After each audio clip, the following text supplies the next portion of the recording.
අපේ රටේ හිටපු ජනාධිපති රනිල් වික්‍රමසිංහ ගැන කතා කරද්දී මිනිස්සු සමහරව හොද කියනවා සමහරව ඉතින් බයිනවා. මොකද බයින්න ප්‍රධාන හේතුවක් තමයි රනිල් වික්‍රමසිංහගේ ටිකක් කොන්ද පන නැහැ වගේ සීන් එකක් තියෙනවානේ. අර නිකන් ෆොටෝ උනත් අපි බැලුවොත් Google search කරලා රනිල් වික්‍රමසිංහ කියලා සමහර ඒවා එනවා නිකන් මිස්ටර් බීන් වගේ මූණ ඇද කරගෙන නිකන් දැක්කාම සසර කල කිරෙනවා. හරි. ඒ විදිහේ ෆොටෝස් අපිට ඕන තරම් බලා ගන්න පුළුවන්කම තියෙනවා. ඉතින් රනිල් වික්‍රමසිංහ පාන්සලකට ගිහිල්ලා තියෙනවා බෝධියකට වතුර දාලා ඊට පස්සේ බණහන තැන වැදගෙන ඉන්න වීඩියෝ එකක් ලැබිලා තියෙනවා. අපි ඉස්සෙල්ලා වීඩියෝ එක බලලෙමු. එතකොට ඔයාලට හිතේ අනේ අනිච්චා මේ මනුස්සයාට මොකෑ මේ වෙලා තියෙන්නේ කියලා වීඩියෝ එක බලලෙමු.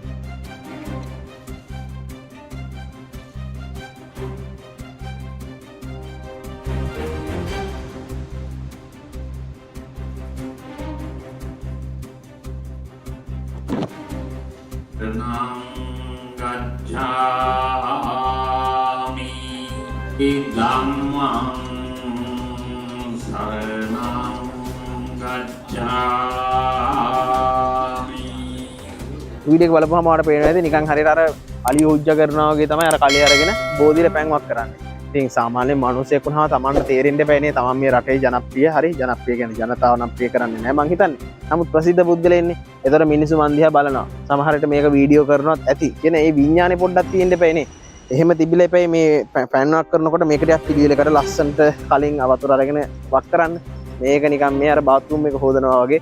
හරි හවස ආතාමාටට ස්ටෑන්ඩ් එක හොදන සමහර මිනිස්සු හරි නැත්නම් මහනගර සභාවේ টয়ලට් හොදන සමහර මිනිස්සු කක්කුසි හොදනවා වගේ වතුර ඔහේ වක් කරනවා. හරි කැතයි. ඉතින් මේක බෝධිය නෙමෙයි.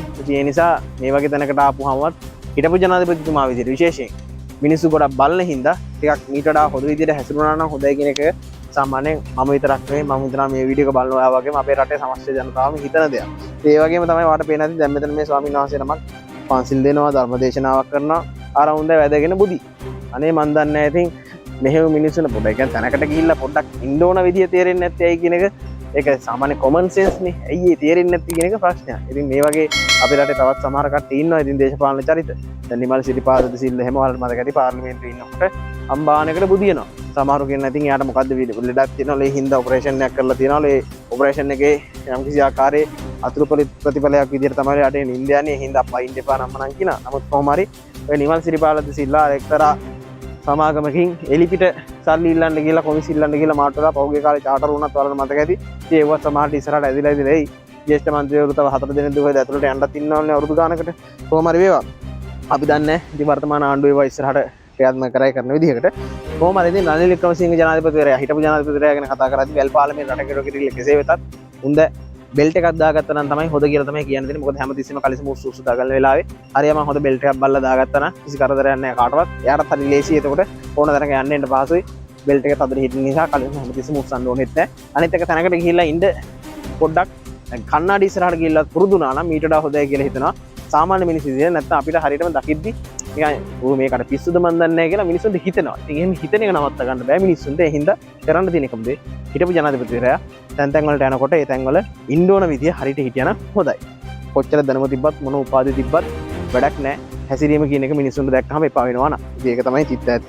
ඉතින් ඒ දේවල් එතුමා හදාගනීද කියන්නේ අපි දන්නේ නැහැ. මොකද දැන් වයසයි සෑහෙන්න කොහොම හරි වේවා. රනිල් වික්‍රමසිංහ ජනාධිපතිවරයා ගැන වාදාරන අදහස මොකක්ද? එතුමා මේ රටට යම්කිසි සේවයක් කරාද? හරි. එතුමා මේ රටේ දේවල් විකුණ රට කෑවද හැවද? ඔයා මේ දේවල් ගැන වාදාරන අදහසක් ඇති. මිනිසෙක් විදිහට ඔයාට ඕනම දේශපාලන පක්ෂයක් ගැන ඕනම කෙනෙක් ගැන විවේචනය කිරීමේ අයිතියක් තියෙනවානේ. ඉතින් ඒ නිසා ඔයා රනිල් වික්‍රමසිංහ ගැන හිතන්නේ මොකක්ද කියලා පල්ලෙහා කමෙන්ට් කරගෙන යන්න අමතක කරන්න එපා. වීඩියෝ එකට තනියම ලයික් කරන්න, channel එකත් අනිවාර්යයෙන්ම subscribe කරන්න. අපි තවත් මේ වගේ වීඩියෝ එකකින් හම්බ වෙමු. එහෙනම් නැත්නම් ඔයාලා හැමෝටම ජය වේවා. දේශපාලනය, ක්‍රීඩා, අපරාධ, කටකතා මේ හැම දෙයක් ගැනම හැමෝගෙම හිතේ තියෙන ඇත්තම විස්තරේ අමුවටම අහන්න My TV YouTube channel එක දැන්ම subscribe කරන්න.